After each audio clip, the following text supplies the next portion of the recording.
যদি বলেন মেয়েরা কি কবরে যেতে পাবে না, আমি এইখানেই প্রমাণ করে দেবো। আপনাদের দেশে এই চামা গ্রামে, আপনাদের এখানে স্বামী মরে গেলে স্ত্রী কবরস্থানে যায় তো নাকি? যেতে পাবে? যেতে পাবে না। বাপ মরে গেলে বিটি যেতে পাবে? যেতে পাবে না। বাপ মরে গেলে বিটি যদি কবরস্থানে যেতে না পায়, স্বামী মরে গেলে যদি স্ত্রী কবরস্থানে না যেতে পায়, ইয়াসিন মারা গেছে আমার কবরে, তোমার বউ কি করে যাবে? তোমার বউয়ের প্রতি আমার হক বেশি না স্বামীর হক বেশি? স্বামীর হক বেশি। আর যে বলবে পীরের হক বেশি, তাহলে ঠিক আছে তোর বউ যাবে, আমার বলার আর কিছু নাই। বললেই এটা গালিগলজ দিবে? আলহামদুলিল্লাহ না। এই জন্যই শুধু তাই নয়, দেখবেন যারা ফুরফুরার হুজুর যারা গালি দিচ্ছে আমাকে, সেই কটা হুজুরকে বললাম সাবধান হও, আমাকে বাষ্ট হওয়া থেকে রুকো, নাহলে আমি বাষ্ট হলে তোদের বীজ বেগুন উঠে যাবে সব। যে বাজারটা চলছে ওটাও ভেঙে দেবো আমি, যেটুকু চলছে ওটুকু ভেঙে গুড়িয়ে দেবো আমি। আমাকে চিনো না তুমি, আমি ওদিকে বলবো যারা আমাকে ফুরফুরার হুজুররা গালি দিচ্ছ ফেসবুকে এসে জলসায় বসে বসে, অনুরোধ করব ভালো করে দাদা হুজুরের ওসিয়তনামা পড়ো। দাদা হুজুরের ওসিয়তনামায় লেখা আছে কি জানেন? মেয়েদের মাজারে যাওয়া তো দূরের কথা, নিয়ত করাটাও হারাম। কি করা বললাম? নিয়ত করাও হারাম। ওই জন্য ফুরফুরার মাজারে মেয়েদের যাওয়া নিষেধ, মেয়েরা যেতে পায় না। এটা দাদা হুজুরের ওসিয়তনামা। আমার মনে হয় আর 5 বছর পরে যে কটা উঠেছে যারা আমাকে গালি দিচ্ছে, এরা মরে গেলে এদের ছেলেদিকে বলে দিবে যে আমার কবরে মেয়েদিকে চুমু খাওয়া করাবি। হ্যাঁ, আমি হক কথা বললে আমাকে যদি গালি দেয়, তো এদের হাল তো এই হবে। এখন থেকে হালে এরকম হয়ে আছে। বড় কষ্টের বিষয়। আমার মুসলমান ভাই সবাই বলুন শিরক থেকে বাঁচবো, জোরে বলুন ইনশাআল্লাহ। আল্লাহর কাছে যতগুলো পাপ আছে পৃথিবীতে, সব থেকে নিকৃষ্টতম পাপ হচ্ছে শিরকের পাপ। আল্লাহ ইচ্ছা করলে সব ক্ষমা করবেন, কিন্তু কেউ যদি জেনে বুঝে আল্লাহর সঙ্গে কেউ কি শরিক করে, সেটা আমার আল্লাহ ক্ষমা করবেন না। আল্লাহর যে ক্ষমতা আছে সে ক্ষমতা আর কারুর আছে। এখন তো বড় কষ্ট লাগে, আমাদের সমাজ তো আমাদের দ্বারা চলে না। কি দ্বারা চলে? হাদিসুন নিসায়, মেয়েদের হাদিসে চলছে। মেয়েদের হাদিসে চলেনি, মেয়েদের হাদিসেই চলছে। আর বড় কষ্ট এটাই যে আপনি আপনার ইমামের থেকে বেশি প্রাধান্য দিয়েছেন আপনার বিবিকে। সে যে ফতোয়া দিবে সেটাই তোমার জন্য কার্যকারী, মৌলবীর ফতোয়া কার্যকারী নয়। ওই জন্যই তো আমাদের এই হাল। আমি কালকের জলসায় বলেছি, দেখুন নারীদিকে আল্লাহ তাআলা এত সুন্দরভাবে সৃষ্টি করেছেন, গোটা কোরআনে একটাও সূরা পুরুষদের নামে নাই, কিন্তু সূরায়ে নিসা নারীদের উপরে আল্লাহ একটা পুরো সূরা অবতীর্ণ করেছে নারীদের ইজ্জতের উপরে। জোরে বলুন সুবহানাল্লাহ। মায়েদিকে এতটা মর্যাদাশীল করেছে। আমি বলে যাই, একটা ডেমো আপনাদিকে দেখাবো, রাগ করবেন কিন্তু ডেমোটা দেখালে। এই জন্যই দেখাবো ডেমোটা, আপনার চোখটা খুলে যাবে কেন বিবিদিকে ঢাকতে হয়, কেন ঢাকবেন। বেঈমান কাফের কিছু বলছে, এখন কিছু দল বেরিয়েছে, হিজবুত তৌহিদের একটা মেয়ে বক্তব্য দিচ্ছে তাদের ইমাম, যে আল্লাহর নবীর বিবিও তিনি ব্যবসায়ী ছিলেন, ব্যবসা করেছেন। কে? মা খাদিজাতুল কুবরা রাদিয়াল্লাহু তাআলা আনহা। তিজারত করতেন। 10টা বড় ব্যবসায়ী মেয়ের মধ্যে মা খাদিজা একজন ছিলেন পুরো আরব দুনিয়ার মধ্যে। জোরে বলুন সুবহানাল্লাহ। এত বড় ব্যবসায়ী ছিলেন, মালকিন ছিলেন। 100টা উটের উপরে মাল যেত তার, এত বড় মালকিন ছিলেন। কিন্তু এই হারামখোরদের জানা নাই যেদিন থেকে নবীজির সঙ্গে বিয়ে হয়েছে, বিয়ের পরেও তিনি ব্যবসা করেছেন, কিন্তু আল্লাহর যেদিন থেকে হুকুম হলো পর্দা ফরজ, সেদিন থেকে একটা নবীর একটা বিবিও নিজের আর হুজরাখানা থেকে পা বার করেননি। জোরে বলুন সুবহানাল্লাহ। এটা হচ্ছে সহিহ হাদিস। তিনারা আর কেউ নিজের হুজরাখানা থেকে বের হননি যেদিন থেকে পর্দার হুকুম হয়েছে। ওই জন্যে বলি, রমজান মাসে আমার একটা জলসা ছিল বহরমপুরে, আমি জলসা করতে এসেছি, তো সময় পাই না। রমজান মাসে মাদ্রাসার আদায় থাকে, হাওড়া, হুগলি, মেদিনীপুর, 24 পরগনা আদায় করি। তো জলসায় এসেছি বহরমপুরে, কিছু আদায়ও করলাম। আমার বন্ধু আছে, গত বছরে মনে হয় মুফতি জার্জিস সাহেব এসেছিলেন না এখানে, হ্যাঁ, মুফতি জার্জিস হোসেন সাহেব, বেলডাঙ্গা জালিলিয়া মাদ্রাসার প্রধান শিক্ষক। উনি আমার খুব কাছের মানুষ, অন্তরের মানুষ, বন্ধু মানুষ। জালিলিয়া মাদ্রাসা একটা সব থেকে পুরনো মাদ্রাসা উত্তরবঙ্গের, 108 বৎসর না 111 বৎসর আগেকার মাদ্রাসা, ওই মাদ্রাসার প্রধান শিক্ষক। তো আমি ওনাকে ফোন করলাম যে ভাই আপনার মাদ্রাসায় গিয়ে ইফতারি করব, বলে আসুন। আমি গেলাম, ইফতারি করলাম। তো আমার মনে মনে হলো কবে সময় পাবো জানি না, এই তো আপনার 25টা রোজা হয়ে গেছে, তাহলে বাজারটা বাড়ির করেলি। তো মায়ের, স্ত্রীর আর ছেলে পিলেদের কাপড় কিনতে গেলাম আমি, জামা কাপড়। তো সব থেকে বড় দোকান, নতুন দোকান হয়েছে ওইখানে, সেটা হচ্ছে ঝুনকা ক্লথ হাউস। তো আমি যেমনি ঢুকেছি, গেটটা খুলে ঢুকেই দেখছি সব খালা, আমি একা খালি খালু। আমি ভয় খেয়ে গেছি, আল্লাহ কেউ নাই গো। আমাকে দোকানি বললে, মোল্লা আপনি এই সাইডে বসেন, হ্যাঁ দেখেলেন। আমি তাড়াতাড়ি কাপড় বেছে নিয়ে যা হয়েছে না হয়েছে ভরে নিয়ে পালিয়ে এলাম।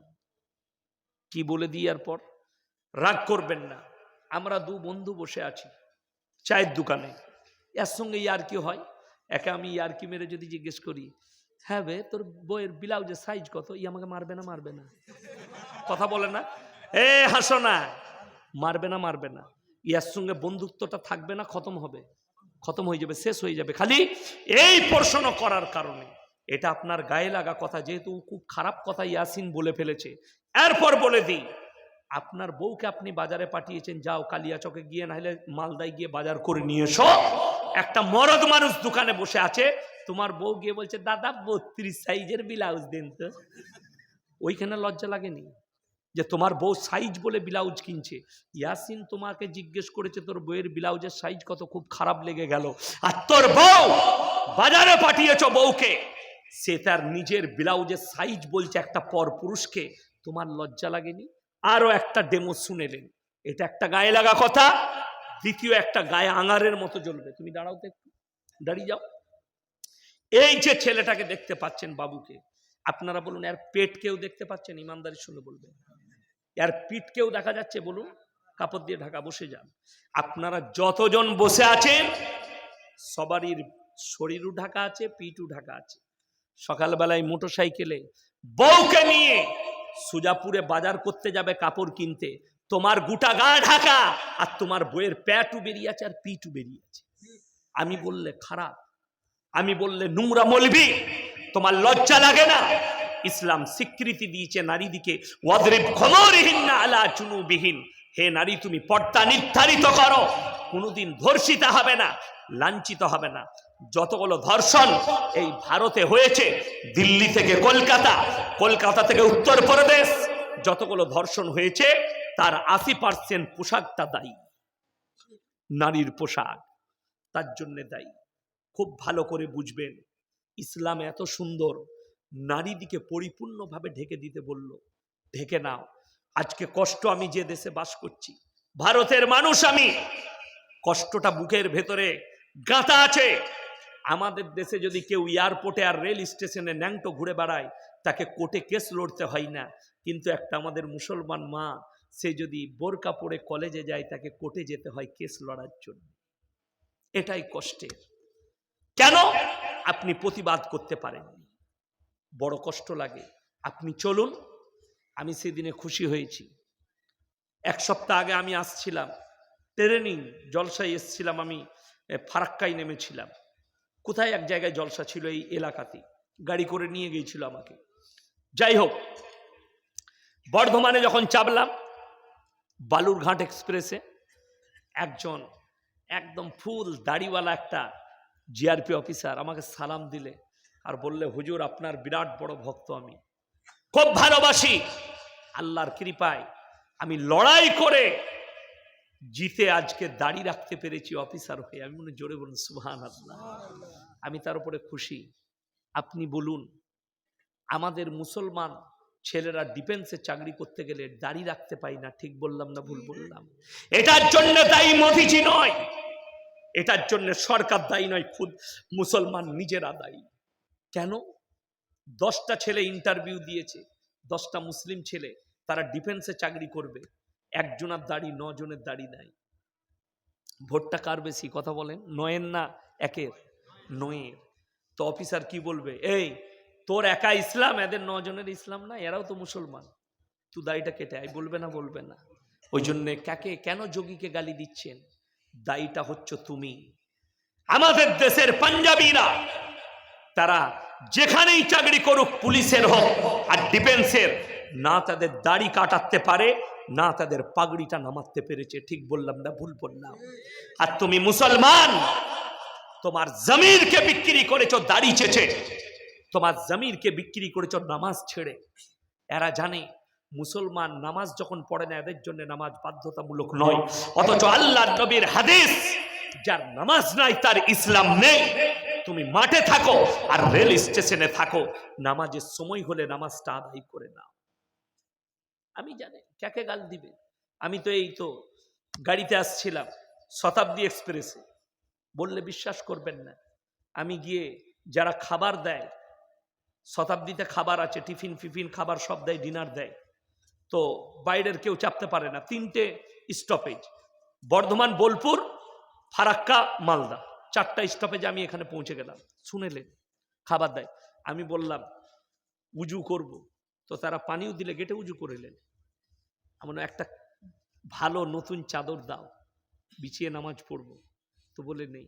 তো আমি বাড়ি থেকে লুঙ্গি এনেছিলাম নামাজ পড়ার জন্য নতুন, এখনো ব্যাগে ভরা আছে, এক সাইডে বিছালাম। তারা বললে সামনে এই ট্রেটা নামিয়ে দিচ্ছে, আপনি নামাজটা পড়লেন। কত ভক্তি বলুন, হিন্দুদের লোক, জোরে বলুন সুবহানাল্লাহ। আপনি যদি নামাজি হন, আল্লাহ আপনার সহায় থাকবে। আপনি যদি পরেজগার হন, আপনি যদি আল্লাহকে মন থেকে ডাকেন, নামাজের সময় হলে আল্লাহ ঠিক নামাজের জায়গা তোমার জন্য বার করে দিবে। আর তুমি যদি বেনামাজি হও, তুমি যদি এক ওয়াক্তের নামাজি হও, তুমি সুযোগে থাকো যে সালা নামাজটা না পড়তে পারলেই ভালো হয়, তাহলে তোকে আর নামাজই পড়তে হবে না, সুযোগ খুঁজলে। কথাটা বুঝতে পারেননি? ওইটাই কষ্ট। আমার ভাই সবাই 5 ওয়াক্তের নামাজ পড়বেন তো? জোরে বলুন ইনশাআল্লাহ। বিবিদিকে তারবিয়ত দেন। আমাদের দেশের লোকের কি চিন্তাধারা জানেন? একটাই চিন্তাধারা, যে স্বামী যদি বেনামাজি হয়, স্ত্রী যদি বেনামাজি হয়, বিটি যদি বদ্দিন হয়, তার বাপকে জাহান্নামে নিয়ে যাবে, তার ভাইকে জাহান্নামে নিয়ে যাবে, তার স্বামীকে জাহান্নামে নিয়ে যাবে। আমার ভাই শুনেলেন, এই ব্যাখ্যাটাই ভুল ব্যাখ্যা। জাহান্নামে নিয়ে যাবে তখন যদি স্বামী স্ত্রীকে দাওয়াত না দেয়,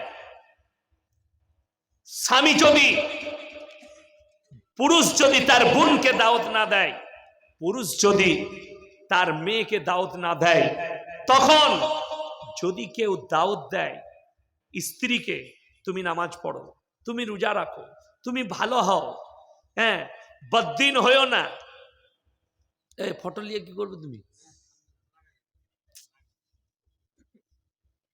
আমার ভাই, সেই স্ত্রীর কাছ থেকে স্বামী কিয়ামতের দিনে বেঁচে যাবে। ওই জন্য স্ত্রীকে সবাই দাওয়াত দিবেন, জোরে বলুন ইনশাআল্লাহ। না মানলে সে আল্লাহর কাছে জবাব দিবে। কি করবে? সে কার কাছে জবাব দিবে? আল্লাহর কাছে। আপনি যদি আপনার স্ত্রীকে না দাওয়াত দেন, তখন আপনি ফেরে পড়বেন। আর আপনি যদি কন্টিনিউ দাওয়াত দিয়ে যান আপনার পরিবারকে, আপনার মেয়েকে, আপনার বিটিকে, আপনার বোনকে, আপনার স্ত্রীকে, কিয়ামতের দিনে আল্লাহ আপনাকে ক্লিয়ার করে দেবে, যেহেতু আপনি দাওয়াত দিয়েছেন, তারা কবুল করেনি, আল্লাহ তাদেরকেও জ্ঞান দিয়েছিল। স্ত্রী তোমরা শোনো, স্বামী যদি সুদ খায়, স্বামী যদি হারাম কাজ করে, তাকে তোমরা দাওয়াত দাও, হে আমার স্বামী হারাম থেকে বেরিয়ে এসো, নামাজ পড়ো। স্বামী যদি তারপরে না মারে, স্ত্রী আল কিয়ামতের দিন আল্লাহর কাছে দায়ী থাকবে না। যদি কেউ বলেন না, স্বামী স্ত্রী যদি বদ্দিন হয়, স্বামী দাওয়াত দেখ আর না দেখ, আল্লাহর কাছে পাকড়াও হবে, এটা ভুল ব্যাখ্যা। তাহলে বলে দিই, হযরতে নূহ নবীর স্ত্রী জাহান্নামে যাবে, তাহলে নূহ নবী কি করবে? কথাটা বুঝতে পারেননি? কোরআন বলছে লূত নবীর বিবি জাহান্নামে যাবে, লূত নবী কিন্তু জান্নাতি, জোরে বলুন সুবহানাল্লাহ। ফেরাউন জাহান্নামে যাবে, ফেরাউনের বিবি আসিয়া জান্নাতি, জোরে বলুন সুবহানাল্লাহ।